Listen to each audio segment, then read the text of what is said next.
Bismillah ma sya Allah la yasuqul khaira illallah. Bismillah ma sya Allah la yasrifu su'a illallah.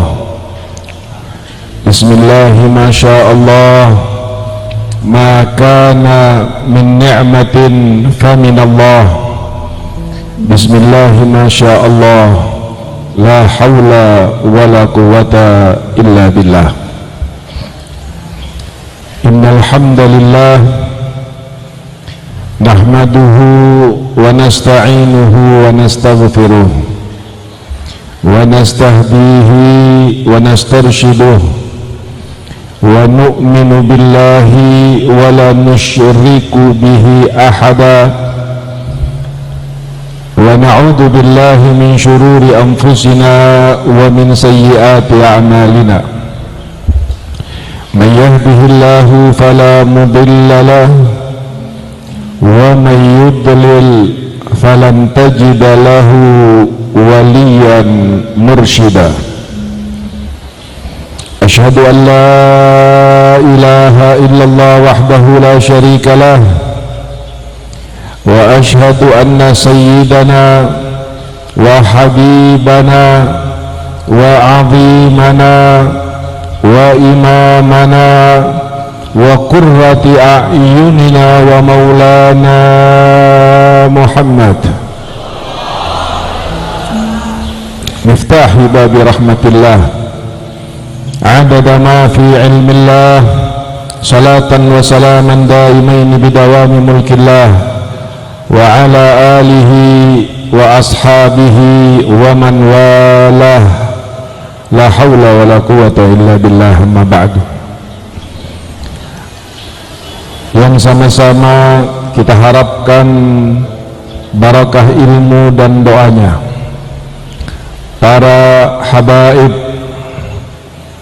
para alim ulama, para masyayikh, wabil khusus fadilatul muhtaram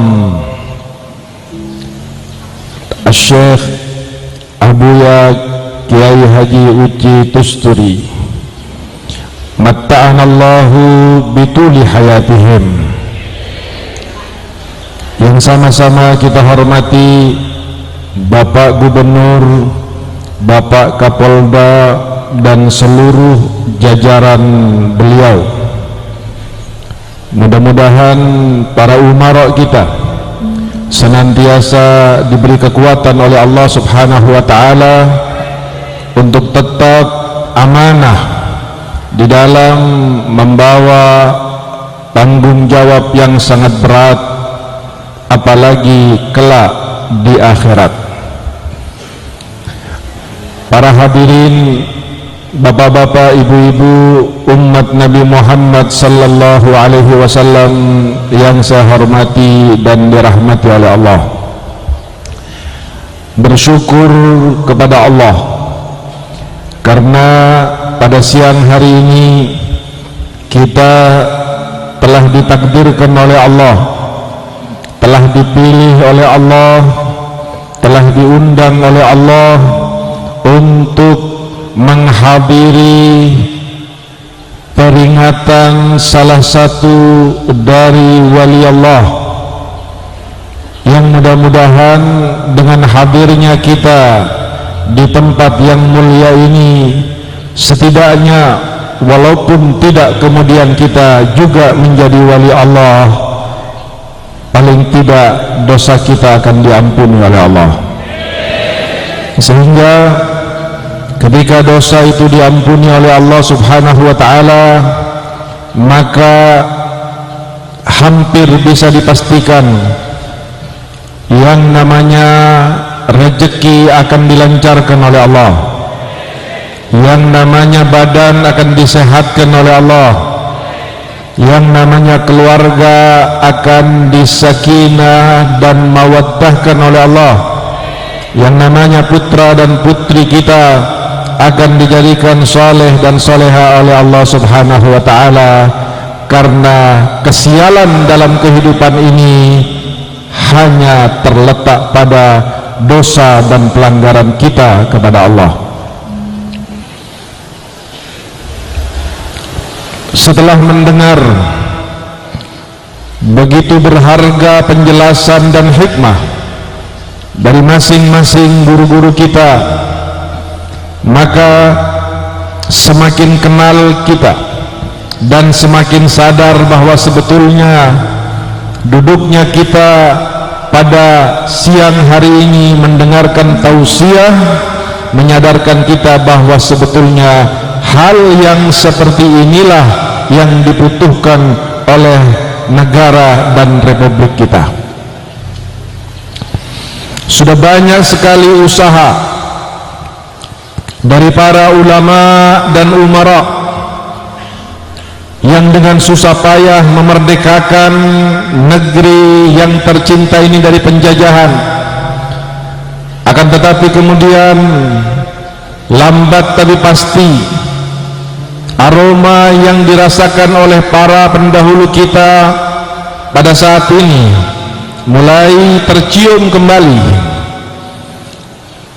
Telah tampak rasa tidak suka dari negara-negara yang ada di sekitar kita untuk bagaimana kiranya dapat menghancurkan negara kesatuan Republik Indonesia. Begitu kaya Allah siapkan negeri ini untuk kita, begitu sempurna Allah siapkan republik ini untuk kita, dan keyakinan para ulama-ulama kita mengatakan bahwa pasti Allah memiliki hikmah yang sangat besar dengan negara Republik Indonesia untuk masa depan yang akan menjadi kebutuhan seluruh bangsa-bangsa yang ada di muka bumi ini. Sehingga dengannya maka berlomba-lombalah saudara dari pihak barat dan timur untuk bagaimana kira-kira merebut, menghancurkan, melemahkan, menghilangkan kedaulatan daripada bangsa yang besar ini. Yang utama adalah bagaimana menghancurkan sendi-sendi agama dan persatuan yang ada di negara Republik Indonesia ini.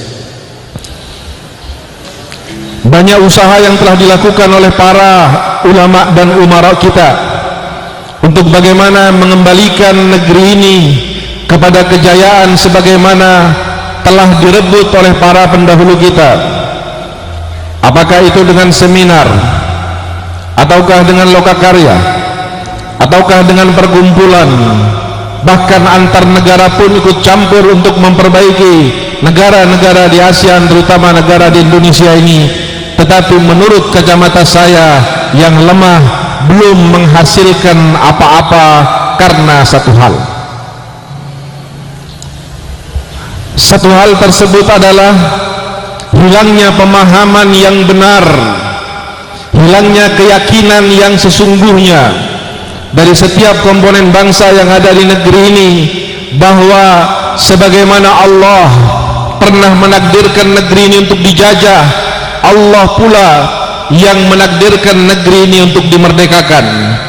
Sebagaimana Allah pernah memerdekakan negeri ini, maka Allah pula yang maha mampu untuk mengembalikan negeri ini kepada kondisi penjajahan pada beberapa puluh tahun yang lalu.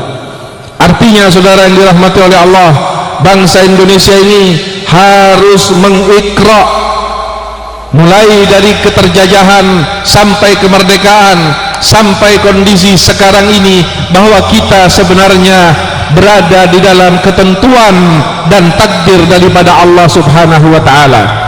Sehingga setiap ikhtiar yang kita lakukan itu adalah sah-sah saja sebagai manusia yang hidup. Akan tetapi janganlah sampai ikhtiar kita, kondisi kita, keinginan kita melupakan bahwa segala sesuatu baik dan buruknya itu semata-mata berada pada ketentuan, kemampuan dan takdirnya Allah Subhanahu wa ta'ala. Yang seperti ini banyak yang lupa para hadirin. Siapa yang bisa mengingatkan ini? Yang bisa mengingatkan masalah-masalah qalbiyah ini tentunya adalah mereka yang spesialis mengurus hatinya orang. Kelompok kaum muslimin secara umum ulamanya terbagi menjadi dua. Satu kelompok yang mulia, yang mereka membahas, menjaga dohir-dohir daripada ilmu agama, tetapi sebagian yang lain yang lebih mulia adalah mereka yang menjaga dan mencoba untuk menjelaskan kepada mereka yang sudah punya ilmu bahwa sesungguhnya hati manusia, batin manusia, roh manusia adalah penentu daripada setiap dohirnya. Al-Quranul Karim telah menjelaskan kepada kita lewat lisan Nabi Muhammad sallallahu alaihi wasallam satu ayat yang berbunyi, "Qul law kana al-bahru midadan li kalimati rabbi lanafidhal bahru qabla an tanfadha kalimatu rabbi walau ji'na bimithlihi madada." Katakan wahai Nabi Muhammad kepada umatmu, jika seandainya lautan yang ada di muka bumi ini akan dijadikan tinta untuk menulis kalimat-kalimat Allah, maka niscaya lautan akan habis sebagai tintanya dan akan tersisa banyak daripada kalimat-kalimat Allah subhanahu wa ta'ala. Dan walaupun didatangkan lautan lagi sampai 7 lautan untuk menulis kalimat-kalimat Allah, maka tidak akan pernah habis kalimat Allah, dan tinta yang 7 lautan itu akan kering dan akan habis, sementara kalimat Allah masih akan banyak belum tertulis. Kadang kita melihat bagaimana Al-Quran sebagai kalimat-kalimat Allah, taruh kumpulkan dengan Injilnya, kumpulkan dengan Zaburnya, kumpulkan dengan Tauratnya, lalu ditulis kalimat-kalimat tersebut berikut suhuf daripada Musa dan Ibrahim dan Isa dan sebagainya, maka saya yakin 1 liter tinta tidak akan habis, saudara, untuk menulis kalimat-kalimat Allah subhanahu wa ta'ala. Akan tetapi hal yang seperti ini menunjukkan bahwa yang dimaksud oleh Allah dengan kalimat-kalimatnya bukan kalimat yang difahami oleh Nabi pada saat Jibril pertama kali datang kepadanya, menyapa dengan sapaan langit, membawa wahyu, lalu mengatakan Iqra ya Muhammad. Nabi berkata, ma ana biqari, saya nggak bisa baca. Karena Nabi memahami bahwa membaca itu harus dengan huruf, membaca itu harus dengan bahasa, membaca itu harus memahami abjad, sehingga ketika dikatakan oleh malaikat Jibril Iqra, Nabi mengatakan ma ana biqari. Diulangi lagi Iqra, kembali Nabi mengatakan saya tidak bisa baca. Diulangi ketiga kali baca, kembali Nabi mengatakan saya tidak bisa membaca. Di sini sengaja, saudara, bahwa Allah Maha tahu nabinya tidak bisa membaca, tetapi kenapa tetap disuruh membaca oleh Allah? Jibril sudah diberitahu oleh Allah bahwa Nabi Muhammad an-Nabiyul Ummi, tetapi tetap disuruh membaca. Artinya bahwa ini ada pesan yang sangat besar, pesan yang sangat penting kepada umat Nabi Muhammad, bahwa membaca itu adalah sebuah kewajiban bagi umat ini. Tetapi membaca sendiri jika tidak sesuai dengan yang diinginkan oleh Allah, maka mata yang membaca ini akan dianggap buta oleh Allah, telinga yang mendengar ini akan dianggap tuli oleh Allah, hati yang hidup ini akan dianggap mati oleh Allah subhanahu wa ta'ala jika dia tidak bisa membaca dengan apa yang diinginkan oleh Allah dalam hal membaca.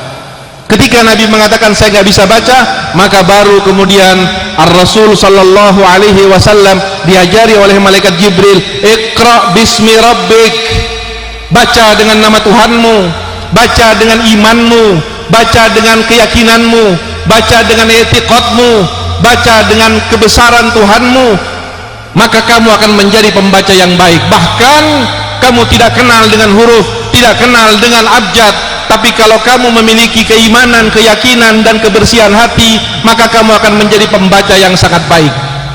Jika saudara pergi ke penjara, tanyakan satu persatu dari napi-napi tersebut, kalau dia adanya di provinsi Banten, pasti kebanyakan daripada napinya adalah kaum yang beriman dan bersyahadat kepada Allah dan Rasulnya. Satu persatu tanyakan, wahai fulan, kenapa anda masuk penjara? mungkin akan berkata saya membunuh. Tahukah anda membunuh itu tidak boleh? Dia akan mengatakan saya tahu. Yang satu lagi ditanya kenapa? Saya mencuri. Tahukah anda mencuri tidak boleh?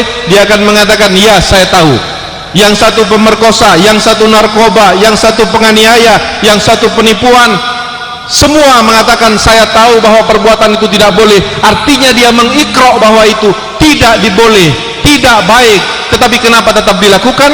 Karena dia membaca permasalahan itu hanya dengan logikanya, hanya dengan perhitungan untung ruginya, hanya karena perhitungan pengaruh yang akan didapatinya, hanya dengan pertimbangan bahwa jabatan ini akan menguntungkan saya dalam beberapa saat. Tetapi jika seandainya dia membaca dengan hatinya, maka akan terjadi seperti apa yang dialami oleh Rasulullah sallallahu alaihi wasallam. Nabi sallallahu alaihi wasallam berdoa kepada Allah, ja'alanallahu mimman yastami'una alqaula fayattabi'una ahsana. Pada saat Nabi membaca Al-Quran dan sahabat mendengarkan, saudara, tidak ada dari kepala sahabat yang berani menengadahkan kepalanya. Semuanya tertunduk, bahkan seakan-akan ada burung di atas kepalanya. Air matanya benderai, menangis ketakutan kepada Allah. Yang lain terisak, yang satu lagi menjerit, yang satu lagi mendesis, yang satu lagi pingsan karena Allah Rasul sedang membacakan qaulan thaqila. Mereka membaca dan mendengar dengan hati dan imannya, sehingga kemudian betul-betul Al-Quran itu menjadi nur, menjadi cahaya yang tidak bubar dari majlis Nabi sallallahu alaihi wasallam kecuali mereka bertambah keimanan dan pada akhirnya mereka menjadi ulaika humul mu'minuna haqqan. Sayyidina Abu Bakar Siddiq sebagai murid dari Nabi Muhammad SAW pun ikut cara bagaimana Nabi Muhammad membaca. Beliau membaca sesuatu bukan hanya pada zahirnya saja. Beliau melihat bagaimana Nabi SAW ketika diludahin sabar, dicaci maki sabar, diganggu sabar, bahkan memaafkan, bahkan memberi balasan yang baik kepada yang membenci dan kepada yang menganiaya. Apa yang dibaca oleh Nabi SAW? Allah mengatakan, wa ma sabruka illa billah, kamu tidak akan bisa sabar wahai Muhammad terkecuali karena pertolongan Allah. Lalu Nabi membaca perihal orang-orang yang mengganggunya. Apa yang dilihat oleh Nabi Muhammad SAW? Bukan Abu Jahalnya, bukan Abu Lahabnya, bukan Uqbah bin Abi Mu'aidnya, bukan ludah bau yang menempel di wajahnya, bukan kotoran yang dilemparkan ke kepalanya. Tetapi yang dibaca oleh Nabi Muhammad SAW adalah bahwa tidaklah Abu Jahal, tidaklah Abu Lahab, tidaklah mereka-mereka itu berbuat jahat kepada Nabi terkecuali diizinkan oleh Allah, dan itu atas kehendak Allah. Nabi menjadi sabar bukan karena beliau takut, apalagi atau karena beliau ingin tidak bermasalah dengan mereka, tetapi sabarnya Nabi dengan ikra yang tingkat tinggi, dengan ikra yang sempurna, bahwa kalau bukan karena izin dari Allah, kalau bukan tidak dikehendaki oleh Allah, tidak mungkin ludahnya nyampai ke wajah saya, tidak mungkin kotoran itu dilemparkan ke saya, tidak mungkin saya ditampar oleh mereka. Sehingga ketika semua ini terjadi kepada Nabi, Nabi menjadi sabar karena yang dilihat oleh Nabi Muhammad SAW adalah bahwa orang ini bergerak, orang ini bersikap dan berperilaku atas izin Allah. Maka Nabi menjadi sabar karena Nabi menghargai kehendak Allah, menghargai keinginan Allah yang telah ditetapkan kepada orang tersebut untuk kemudian terjadi kepadanya. 2019 sebentar lagi akan datang kepada kita. 2019 akan terjadi pemilihan presiden, saudara. Maka disinilah perlu kita mengambil hikmah dari apa yang telah diturunkan oleh Allah Subhanahu wa taala kepada Nabi Muhammad, lalu diwariskan kepada para sahabat, lalu diwariskan kepada turun-temurun orang-orang soleh sampai Sultanul Aulia Sayyidina Syekh Abdul Qadir Al-Jailani qaddasallahu sirrah. Pada saat dia membaca sesuatu apapun, termasuk 2019 nanti, menurut i'tiqad ahli sunnah wal jamaah, bahwa sekarang ini sudah ditentukan dan ditetapkan oleh Allah siapa yang akan jadi presiden tahun 2019 nanti. ketika sudah ditetapkan ini oleh Allah Subhanahu wa taala dan menjadi keyakinan kita, marilah kita kembali kepada nilai-nilai akhlak mulia baik Nabi Muhammad maupun Sultanul Aulia Syekh Abdul Qadir Al-Jailani. Jalani kehidupan ini dengan bismi rabbik. Ketika Allah melarang kita untuk saling mencaci, saling memfitnah, saling merendahkan, saling berpecah belah, bahkan siapapun nanti yang akan jadi saudara yang dirahmati oleh Allah, mungkin kepala desa pun kita tidak akan jadi. Kita tidak tahu apa yang terjadi di atas, tetapi yang di bawah seringkali sudah ngasah golok saudara yang dirahmati oleh Allah. Ini cara membaca yang tidak baik. Tetapi jalani kehidupan ini dengan baik, yang berkeyakinan bahwa si A akan membawa kebaikan, silahkan perjuangkan, tetapi dengan akhlakul karimah, dengan ikra yang baik. Yang berkeyakinan bahwa si B akan menjadi presiden, akan membawa kebaikan, silahkan perjuangkan dengan kebaikan, silahkan perjuangkan dengan santun dan bijaksana. Jangan sampai kemudian sesama anak bangsa saling mencaci, saling menghina. Cukup saudara yang dirahmati oleh Allah, bahwa Allah di dalam Al-Quran telah berkata, wa kunu ibadallahi ikhwana, jadilah kalian bersaudara antara satu sama lain sebagai hambanya Allah Subhanahu wa ta'ala. Innamal mu'minuna ikhwatun fa aslihu baina akhwaikum. Kalau ada permasalahan yang besar, kecilkan. Kalau ada permasalahan kecil, habiskan, agar supaya turun ke saat kita berada dalam sakinah, ketentuan daripada Allah Subhanahu wa ta'ala. Ini adalah merupakan sesuatu yang akan menentukan untung dan ruginya kita semua saudara yang dirahmati oleh Allah. Jika seandainya kejadian yang terjadi pada saat ini akan menjadi tolak ukur dari apa yang akan kita jadikan pilihan pada 2019, semuanya sudah tahu, semuanya sudah merasa jelas, semuanya sudah merasakan. Tinggal Anda tentukan pilihan, ajak orang-orang yang Anda sayangi untuk memilih sesuai dengan pilihan Anda. Tetapi satu hal yang mutlak, pasti dan harga mati: bertengkar, ribut, berantem, saling hujat, saling fitnah, itu tidak pernah diizinkan di dalam agama Islam. Saudara yang dirahmati oleh Allah, orang-orang yang memiliki basirah, seperti pada saat Sayyidina Abu Bakar As-Siddiq dilantik untuk menjadi Khalifah Rasulullah, atau lazimnya sekarang disebut presiden, beliau mundur, beliau tidak mau, beliau menghindar, beliau mengajukan pilihan yang lain. Tetapi karena memang dilihat bahwa Sayyidina Abu Bakar Siddiq adalah orang yang pantas, maka Sayyidina Umar, Uthman, Ali, Bilal bersikukuh bahwa Anda harus menjadi khalifah Amirul Mukminin. Ketika paksaan ini sudah tidak bisa dihindari lagi, maka Sayyidina Abu Bakar menerima baiat daripada seluruh umat Islam pada saat itu, dan resmi beliau diangkat menjadi khalifah Rasul sallallahu alaihi wasallam. Pidato politik pertama dari khalifah Rasulullah sallallahu alaihi wasallam yang memiliki basirah, kebeningan hati, kesadaran, keimanan, begitu pidato pertamanya setelah dibaiat, apa yang beliau ucapkan? Assalamualaikum warahmatullahi wabarakatuh. Waalaikumsalam. Inna lillahi wa inna ilaihi raji'un. Kalau ada orang mengucapkan ini, tandanya dapat nikmat apa dapat musibah? Itulah yang diucapkan oleh orang-orang yang hidup hatinya. Boro-boro berebut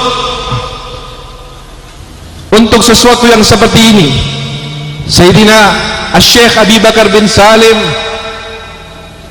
yang pada saat usia 80 sekian tahun tidak pernah selonjor kakinya, selalu duduk dalam keadaan tawarruk, sampai kesian putra-putra dan santrinya mengatakan, Sayyidina Syekh, selonjorkan, Anda sudah tua, tidak apa-apa. Beliau menggeleng sambil tersenyum.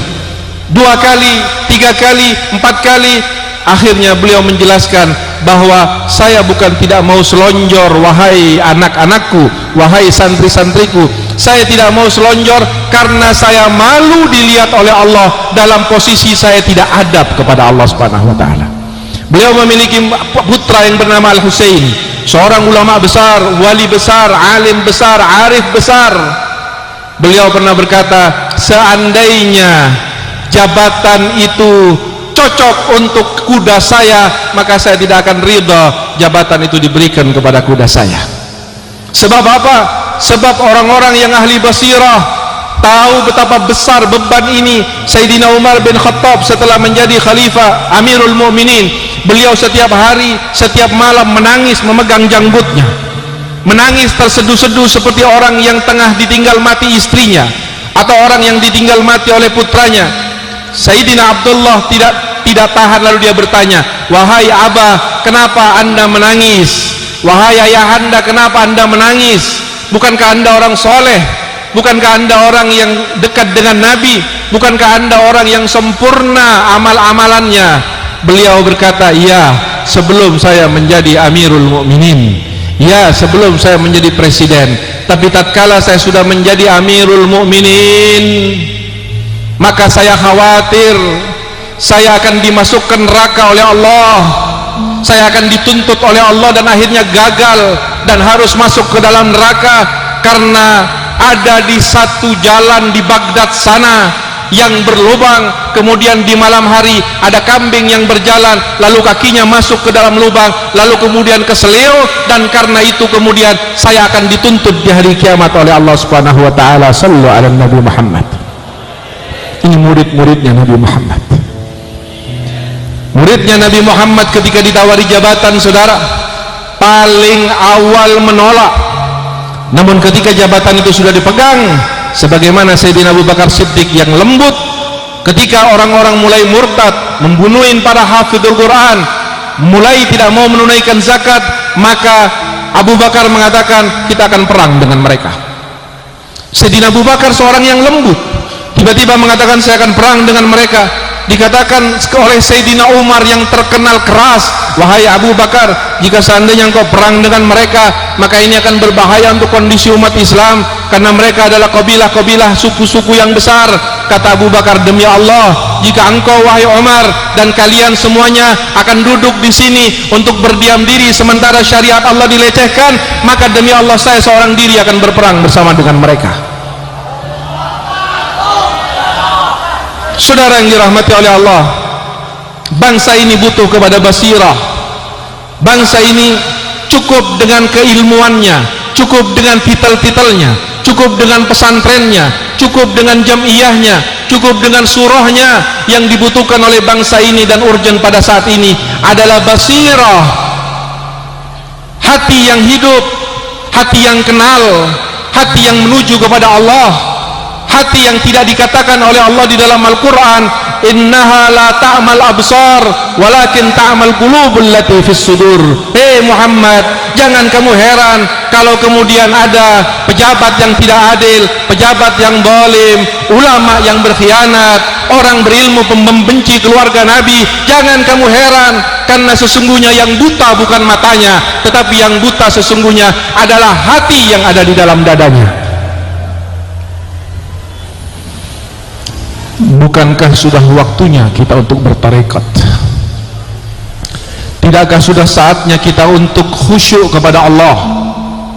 Sahabat Nabi setiap hari kehidupannya, kalau malam sujud, kalau malam tahajud, kalau malam dalam keadaan lapar, tetap melakukan sujud ruku kepada Allah. Kalau siang hari berperang di jalan Allah, pada saat mereka tertawa antara satu dengan yang lainnya, mulai terbahak-bahak, ada canda-canda di antara mereka, Nabi SAW kemudian keluar tergesa-gesa menegur mereka dengan mengatakan, "Telah diturunkan ayat kepadaku barusan dari Allah Subhanahu wa taala yang berbunyi, alam ya'ni lilladzina amanu an takhsha'a qulubuhum li dzikrillah." Tidakkah sudah datang saatnya bagi orang-orang yang beriman untuk khusyuk hatinya kepada Allah? Ya Rasulullah, sahabat-sahabatmu hanya tertawa sedikit, hanya bercanda sedikit. Apakah kemudian tidak boleh bercanda? Bercanda boleh, tetapi bukan untuk orang-orang yang dekat dengan Nabi Muhammad, bukan kelompok-kelompok spesial yang dengan Nabi Muhammad, bukan orang-orang yang akan disandingkan di Mala'il A'la, di Firdausil A'la dengan Nabi Muhammad. Sehingga Allah Subhanahu wa taala menuntut kesempurnaan dari orang-orang yang akan bersama dengan Nabi Muhammad sallallahu alaihi wasallam, walaupun itu mubah untuk orang-orang lainnya. Hasanatul abrar sayyiatul muqarrabin. Maka demikianlah hadirin yang dirahmati oleh Allah, kalau kita baca Quran dari awal sampai akhir, dari Fatihah sampai minal jinnati wan nas, maka di situ kita sering mendapatkan Allah bersumpah. Allah bersumpah, wadduha wal laili idza saja ma wadda'aka rabbuka wa ma qala, wal laili idza yaghsha wan nahari idza tajalla wa ma khalaqa dzakara wal untha inna sa'yakum lasyatta. Dua sumpah Allah sebutkan maksudnya, tiga kali sumpah Allah sebutkan maksudnya. Tetapi pernah Allah satu-satunya di dalam Quran bersumpah sampai 7 kali, menunjukkan pentingnya masalah ini, menunjukkan urgennya masalah ini, menunjukkan bahwa tidak main-main dengan masalah ini, sehingga Allah bersumpah dengan 7 kali sumpah dalam Quran, dan itu hanya satu-satunya dan untuk satu masalah. Apa firman Allah? Wasyamsi wadduhaha wal qamari idza talaha wan nahari idza jallaha wal laili idza yaghshaha was samai wa ma banaha wal ardi wa ma tahaha wa nafsin wa ma sawwaha fa alhamaha fujuraha wa taqwaha. Apa lanjutannya? Qad aflaha man zakkaha. Betul-betul beruntung kata Allah, betul-betul jaya, betul-betul sukses, betul-betul akan damai, betul-betul akan bermartabat, betul-betul akan berdaulat. Man zakkaha, orang-orang yang peduli, yang serius, yang intent memperhatikan kesucian hatinya. Karena semua yang terjadi di muka bumi ini, baik di Indonesia maupun di luar Indonesia, bukan karena masalah silang pendapat saudara, tetapi lebih kepada masalah perbedaan pendapatan yang itu kemudian disebabkan oleh rusaknya hati. Sehingga Allah Subhanahu wa ta'ala menitik beratkan, wahai umat Islam, dimanapun anda berada, dimanapun siapapun anda, kalau hati anda rusak, hati anda tidak terbina, hati anda tidak diisi oleh zikir, maka jangan mimpi anda akan mendapatkan janji-janji Allah yang ada di dalam Al-Quran. Apakah itu sakinah, mawaddah, warahmah? Apakah itu nafsun mutmainnah? Apakah itu baldatun thayyibatun wa rabbun ghafur? Apakah itu fathul barakat minas samai wal ard? Jangan pernah mimpi kecuali anda perbaiki hati anda, dan memperbaiki hati disinilah bengkelnya, dan beginilah caranya. Alhamdulillah kita di Indonesia, di Nusantara ini masih memiliki ulama-ulama tariqah, ulama-ulama yang jujur hatinya kepada Allah, ulama-ulama yang menganggap tidak ada semuanya terkecuali Allah, ulama-ulama yang tidak mengharapkan keridhaan siapapun dan keuntungan apapun kecuali keridhaan dari Allah dan keuntungan yang disiapkan oleh Allah. Mudah-mudahan Allah panjangkan usia Buya Uci Tertusi dan para ulama-ulama lainnya, sehingga terus senantiasa seperti beliau wa amtaluh dapat membimbing kita untuk mengenalkan batin kita kepada Allah Subhanahu wa ta'ala. Karena sekali batin itu sudah kenal kepada Allah, sekali hati itu sudah mengenal Allah, maka pada saat dia sujud, maka tidak akan pernah terangkat sampai ajal menjemputnya. Pada saat dia zikir, maka tidak akan pernah lagi ghaflah sampai ajal menjemputnya. Pada saat dia ruku, maka tidak akan lagi pernah terangkat terkecuali ajal menjemputnya. Dan ketika dijemput, Allah Subhanahu wa ta'ala akan berkata kepada orang-orang yang hatinya sambung kepada Allah, ya ayyatuhan nafsul mutmainnah irji'i ila rabbiki radiyatan mardiyah fadkhuli fi ibadi wadkhuli jannati. Dan saudara yang dirahmati oleh Allah, apa yang kita kerjakan semuanya ini, semuanya akan kita tinggalkan. Apa yang anda miliki demi Allah, apapun itu, mau ilmu, mau pangkat, mau harta, mau jabatan, mau apapun, sebentar lagi akan anda tinggalkan. Pada saat itu anda akan kembali kepada Allah farda, sendirian. Tidak ada lagi sorban yang dibawa, bintang yang dibawa, semua akan ditinggalkan. Lalu pada saat anda kembali kepada Allah, apa yang akan anda andalkan untuk menyelamatkan dari siksanya Allah, menyelamatkan dari nerakanya Allah? Demi Allah ini akan terjadi. Demi Allah, Nabi pernah berkata, wa inna lil mauti sakarat. Seorang ulama muhaddits pernah ditanya, wahai imam, apakah sekarang ini adalah zaman di mana Nabi mengatakan yang berpegang kepada agamanya seperti yang memegang bara, kalau dilepas tidak panas tapi hilang agamanya, kalau digenggam akan terbakar tangannya tapi istiqomah agamanya? Apakah ini sekarang saatnya? Katanya imam tersebut mengatakan, tidak, itu saatnya sudah berlalu. Lalu sekarang saatnya apa? Sekarang adalah saatnya di mana Nabi mengatakan yusbihur rajulu mu'minan wa yumsi kafiran. Sekarang adalah saatnya di mana orang pagi hari menjadi mukmin tapi siang harinya kafir tanpa sadar, saudara. Mungkin karena etikotnya, mungkin karena lisannya, mungkin karena fatwanya, mungkin karena pendapatnya, mungkin karena sikapnya, tetapi kebodohan hatinya terhadap Allah dan hakikat telah membuat dia terlepas dari keimanan, pagi mukmin, sore kafir. Wal iyadu billahi min dalik. Ya Allah biha, ya Allah biha, ya Allah bihusnil khatimah, ya Allah biha, ya Allah biha, ya Allah bihusnil khatimah, ya Allah biha, ya Allah biha, ya Allah bihusnil. Allahumma ya Allah ya nur ya haqq ya mubin, uksuna min nurik wa 'allimna min ilmik wa afhimna 'anka wa asmi'na minka wa bassirna bika wa agimna bi syuhudik wa 'arifna at-tariq ilaika wa hawwinha 'alaina bi fadlik wa albisna libasa taqwa minka innaka ala kulli syai'in qadir. Ya Sami, ya Alim, ya Halim, ya Aliyu, ya Azimu, ya Allah. اسمع دعاءنا بخصائص لطفك آمين. أعوذ بكلمات الله التامات كلها من شر ما خلق. يا عظيم السلطان، يا كريم الإحسان، يا دائم النعماء، يا باسط الرزق، يا كثير الخيرات، يا دافع البلاء، ويا سامع الدعاء، يا حاضرا ليس بغائب، يا موجودا عند الشدائد، يا خفي اللطف، يا هليل، يا جميل السنء، يا حليما لا يعجل، اقضي حاجاتنا برحمتك يا أرحم الراحمين.